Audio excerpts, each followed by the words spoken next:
Isang patunay na mayaman ka, isa kang tunay na mayaman kapag tinanggap ang ating Panginoon bilang sariling tagapagligtas. Walang santo na makapagliligtas po sa kahit kanino. Walang anumang santo na kalagay sa Biblia, walang anumang dapat sambahin na ginawa lamang ng mga tao. Ano yung ginawa ng mga tao? Yung mga revolto na yan. Amen. So ang dapat po natin gawin ay ipanalangin sila at makilala din nila yung tunay na Diyos na ipinaglilingkuran din natin. Hindi yung kailangan na natin sila ay yung bayan, hindi yung maliligtas. Wala po ganun. Walang sino man na nakakaalam kung maliligtas po tayo lahat. Pero sinisigurado ko sa iyo, walang maliligtas kapag hindi mo tinanggap ang Lord bilang sariling tagapagligtas ng iyong buhay.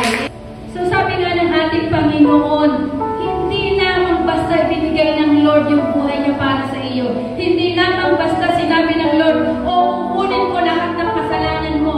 Lahat ng kasalanan mo kukunin ko. Hindi lamang yun ang ginawa ng Lord. Dahil ibinigay ng Lord sa bawat isa sa atin yung susi ng kaligtasan. Kapag wala kang susi, at kilala mo lamang si Jesus Christ bilang Diyos at hindi mo hawak ang susi ng kaligtasan. Sa Acts 2:38, repent and be baptized and receive the gift of the Holy Spirit. Ano yung repentance? Hihingi ka ng tawad sa Lord sa lahat ng kasalanan natin at magpapabaptize tayo sa tubig, ilulubog na sa gayon.